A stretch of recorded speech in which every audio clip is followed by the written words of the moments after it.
नमस्कार, मैं अनिल पुसतकर। स्वागत है आपका ग्लिप्स.इन में। बात करते हैं खरी खरी, बात करते हैं सशस्त्र जवानों के बीच हुए खूनी संघर्ष की। 2 जवानों ने दम तोड़ दिया है। एक जवान मौत से संघर्ष कर रहा है।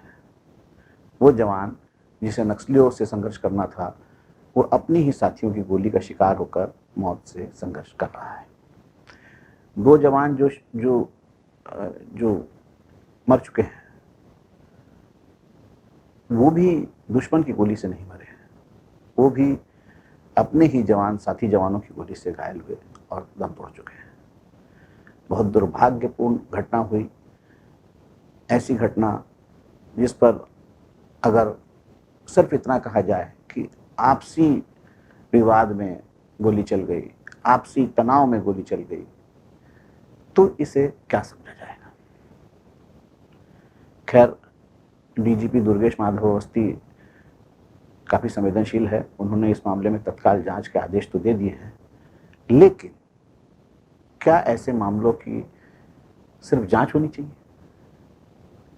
क्या ऐसे मामले भविष्य में दोबारा होए ही ना, ऐसी व्यवस्था नहीं होनी चाहिए? आखिर ऐसा क्या विवाद था जवानों में कि जो वो एक दूसरे के खून के प्यासे हो गए?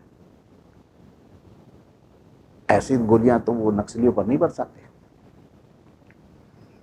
ऐसी जान तो वो नक्सलियों की नहीं लेते।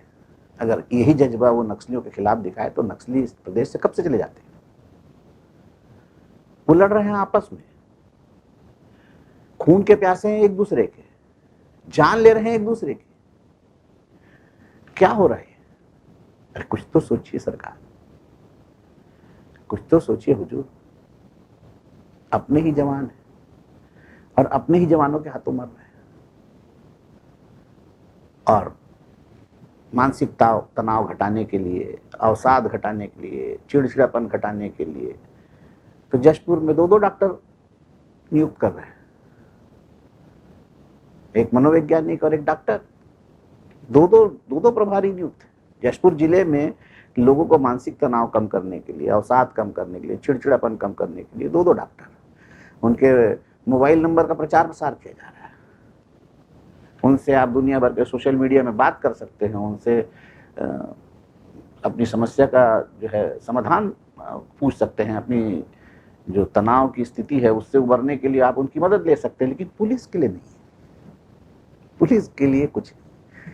पुलिस के लिए है एक छद्म अनुशासन।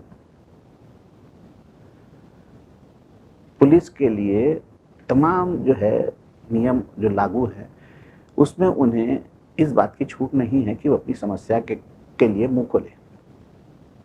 अगर ऐसा करता है तो उसे आंदोलनकारी मान लिया जाता है, नौकरी चली जाती है। अगर ऐसा करता है, करने की कोशिश भी करता है, तो अनुशासनहीनता मान लिया जाता है। अगर किसी जवान को तनाव है, अगर किसी जवान को ड्यूटी में दिक्कत है, तो वो कहेगा किससे? दीवार से तो नहीं कहेगा, अपने साहब से कहेगा। साहब कहेगा हमको नेतागिरी मत सिखाओ। आपकी जो हरकत है अनुशासनहीनता के दायरे में आती है और आपके खिलाफ टर्मिनेशन तक की कार्रवाई हो सकती है। तो वो गोली नहीं चलाएगा तो क्या मिठाई खिलाएगा एक दूसरे को? क्यों तनाव उत्पन्न हुआ? क्यों विवाद उत्पन्न हुआ? क्यों गोलियां चली? क्यों एक दूसरे के खून के प्यासे हो गए? वो भी नारायणपुर के दूर कैंप में, जंगल में उनको नक्सलियों से लड़ने के लिए रखा गया है। जंगल में उनको नक्सलियों पर गोलियां चलाने के लिए रखा गया है। जंगल में उनको नक्सलियों की जान लेने के लिए रखा गया है। वो जान ले रहे हैं अपनों की, गोलियां चला रहे हैं अपनों पर। तो इस स्थिति से निकलना बहुत जरूरी है। तनाव और अवसाद की स्थिति में बहुत से जो है हमारे जवान दुर्भाग्यपूर्ण परिस्थितियों में आत्महत्या कर चुके हैं। ऐसी खबरें नई नहीं हैं। ये सिर्फ छत्तीसगढ़ के लिए नहीं है, ये सारे देश के लिए है और सारे देश में है। पुलिस के लिए कोई रिफॉर्म आज तक हुआ नहीं। बना दिए अंग्रेजों के जमाने का ढर्रा, चले आ रहा, मामूली खानापूर्ति, मामूली संशोधन, मामूली सुविधाएं, बस। बाकी नेताओं के लिए तो दुनिया भर के संशोधन हो रहे हैं, चुनाव के संशोधन, फलाने संशोधन, ये संशोधन, कहाँ का संविधान कहाँ पहुंच गया है, कितने संशोधन हो चुके हैं।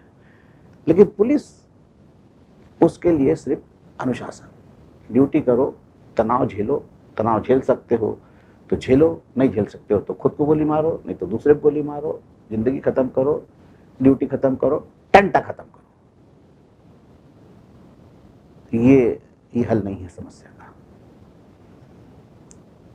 उम्मीद है डीजीपी अवस्थी इस मामले की तह तक जाएंगे और ये सरकार भी ऐसे संवेदनशील मामले में बहुत तत्परता दिखाती है, जन समस्याओं के मामले में बहुत तत्परता दिखाती है, अपने कर्मचारियों के लिए बहुत संवेदनशील है। तो इस सरकार से भी उम्मीद है कि वो अपने जवानों की स्थिति का एक बार आकलन करे, एक बार उनकी समस्याओं पर ध्यान दे, एक बार कम से कम एक बार तो उनसे पूछे कि तनाव का कारण क्या है।